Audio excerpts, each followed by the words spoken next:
Hello, everybody. I'm kind of nervous. As Big Joe said, I'm from Penn Hills. I was raised in a Christian home. I was pretty much my whole life was the good girl. I never really did anything that was too wrong or bad. Being a Christian to me was just a set of rules to live by that made God happy, and so then I'd have a good life. And in my family, drugs and alcohol weren't really talked about very much. I mean, I knew that it was bad. They said, don't do it, it's bad. But I kind of just thought bad people did drugs. After a while, I kind of got sick of living by rules for a God that I didn't really think listened to me or thought maybe wasn't real and didn't care about me, so I went the opposite way. I started partying, starting with drinking just socially, and then that pretty quickly turned into drinking heavily, like every night of the week. I started doing coke and smoking weed, and then that turned into doing painkillers. First it started off, I was just doing them recreationally, and then it didn't really take that long from there to get to the point that I needed them every day. And when that got too expensive and they were too hard to find, I moved to heroin. I got to the point that I was completely dependent on it. I couldn't function through a day. I couldn't go to work. I couldn't do anything if I didn't use first. I did a pretty good job of hiding it from everybody and from my family. I was still working full time. I was actually going to school too on top of that, but I distanced myself from my family and my friends. My family knew that something was wrong, but drugs weren't really a part of their world. They just didn't even think it was an issue. I think maybe my mom asked once if I was using, and I just said no, and it was dropped from there. But after about 6 years of drug abuse and addiction, my life was just completely going downhill.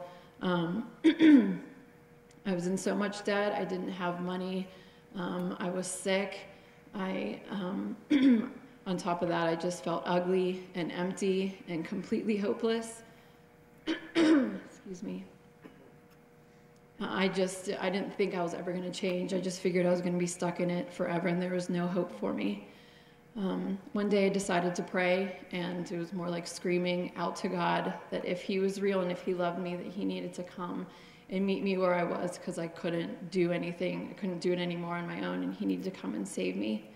About a week later, and this was November 12th, 2012, I was talking to my mom, and I knew that I had to tell her the truth if I was going to change and get better. But I was so scared to do this, but I heard this voice saying, it'll be okay, just do it. Tell your mom, trust me. So I told her and my family the truth that day, and I committed my life to Christ. And I accepted his love, grace, and forgiveness for me. I immediately went to Mercy Hospital for detox, but they told me they couldn't take me because I wasn't going to die from the detoxing, so they sent me home. And I did my detox there at my parents' house. It was probably the worst time in my life. It was literally hell. I was sick, it was ugly. And with the little sleep that I got, I had nightmares every night that demons or some kind of unearthly creatures were coming after me and attacking me. But I got through it with the strength of Jesus Christ. Just a few days into my detox, Joe came to the house and met me and my parents and talked to me, and two things out of the conversation stuck with me. The first thing that he said, he asked me if I wanted to be clean or free. And I knew that I had gotten clean before, and it wasn't enough, and it didn't work, and that I wanted this freedom. And the second thing that stuck out was near the end of our visit, he looked at me with this big smile on his face, and he said, "You're gonna make it. You're gonna make it." And it just gave me so much hope and encouragement. And every week since then that I've been going to YOU, Joe and Chris and everybody from the group has been such a huge encouragement to me to continue to follow Christ, because he's who gives me freedom. these past 4 months have been a process, and it will continue to be a process, but I am a changed person as I daily surrender my will and seek God's will for my life. And I just want to say God isn't a religion. He is real, and he loves me, and him being with me every day and his love for me is why I have hope and why I can keep going on.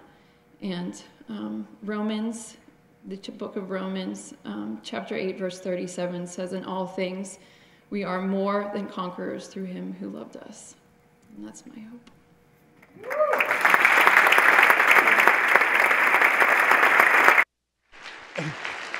Right there gives me enough energy to do it another 17 years.